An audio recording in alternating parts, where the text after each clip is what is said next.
We have a special guest today for Robin's Nest readers. Because it's Christmas time, we've made a call to the North Pole. And who do we have coming? Hurry, hurry, let's see. Well, good morning, boys and girls. I hope you're having a wonderful day today.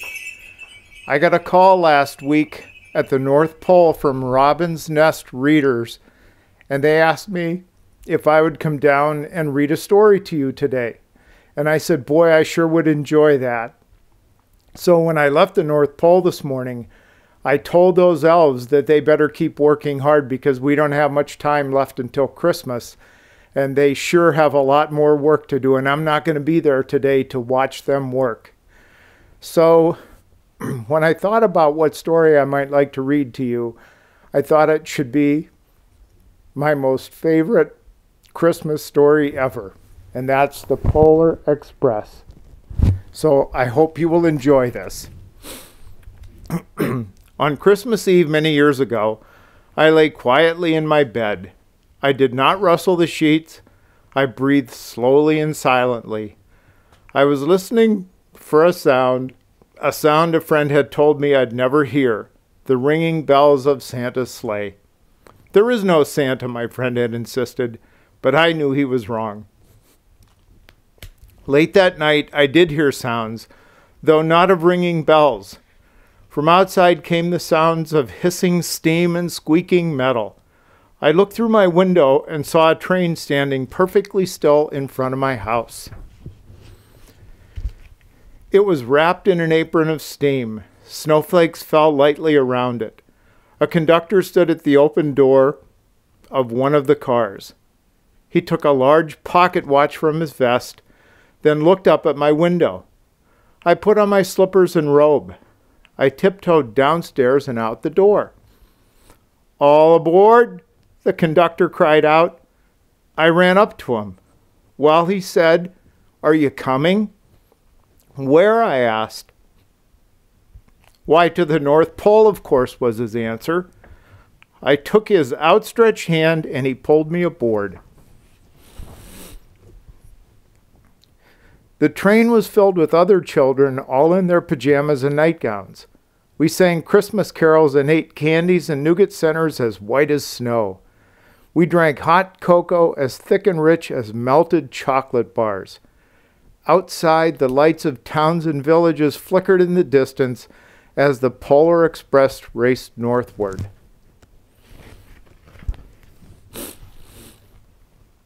Soon there were no more lights to be seen. We traveled through cold, dark forests where lean wolves roamed and white-tailed rabbits hid from our train as it thundered through the quiet wilderness.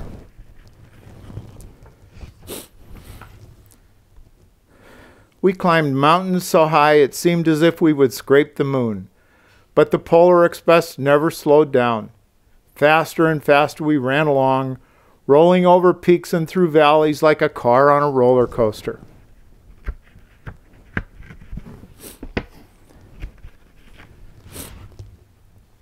The mountains turned into hills, the hills to snow-covered plains. We crossed a barren desert of ice, the great polar ice cap. Lights appeared in the distance. They looked like the lights of a strange ocean liner sailing on a frozen sea. "There," said the conductor, "is the North Pole." The North Pole. It was a huge city standing alone at the top of the world, filled with factories where every Christmas toy was made. At first we saw no elves. "They are gathering at the center of the city," the conductor told us. "That is where Santa will give the first gift of Christmas." "Who receives the first gift?" we all asked. The conductor answered, "He will choose one of you." "Look," shouted one of the children, "the elves." Outside we saw hundreds of elves. As our train drew closer to the center of the North Pole, we slowed to a crawl, so crowded were the streets with Santa's helpers. When the Polar Express could go no farther, we stopped and the conductor let us outside.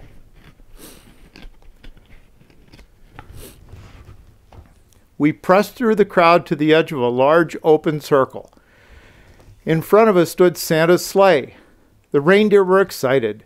They pranced and paced, ringing the silver sleigh bells that hung from their harnesses. It was a magical sound like nothing I'd ever heard. Across the circle, the elves moved apart, and Santa Claus appeared. The elves cheered wildly. He marched over to us and, pointing to me, said, "Let's have this fellow here." He jumped up into his sleigh. The conductor handed me up. I sat on Santa's knee, and he asked, "Now, what would you like for Christmas?" I knew I could have any gift I could imagine, but the thing I wanted most for Christmas was not inside Santa's giant bag. What I wanted more than anything was one silver bell from Santa's sleigh. When I asked, Santa smiled.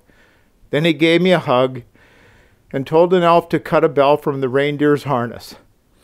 The elf tossed it up to Santa. He stood holding the bell high above him and called out, "The first gift of Christmas." A clock struck midnight as the elves roared their approval. Santa handed the bell to me, and I put it in my bathrobe pocket. The conductor helped me down from the sleigh. Santa shouted out the reindeers' names and cracked his whip.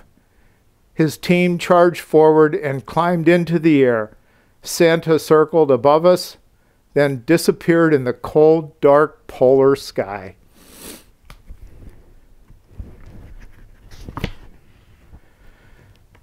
As soon as we were back inside the Polar Express, the other children asked to see the bell. I reached into my pocket, but the only thing I felt was a hole. I had lost the silver bell from Santa Claus's sleigh. "Let's hurry outside and look for it," one of the children said. But the train gave a sudden lurch, and we started moving. We were on our way home. It broke my heart to lose the bell. When the train reached my house, I sadly left the other children. I stood at my doorway and waved goodbye. The conductor said something from the moving train, but I couldn't hear him. "What?" I yelled out. He cupped his hands around his mouth. "Merry Christmas," he shouted. The Polar Express let out a loud blast from its whistle and sped away.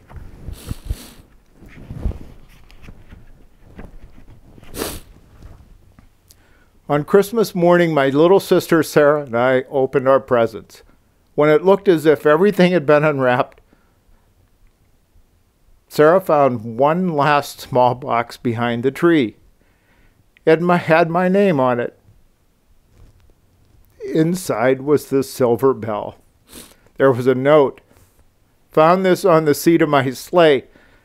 Fix that hole in your pocket. Signed, Mr. C." I shook the bell. It made the most beautiful sound my sister and I had ever heard. But my mother said, "Oh, that's too bad." "Yes," my father said, "it's broken." When I'd shaken the bell, my parents had not heard a sound. At one time, most of my friends could hear the bell, but as years passed, it fell silent for all of them. Even Sarah found one Christmas that she could no longer hear its sweet sound.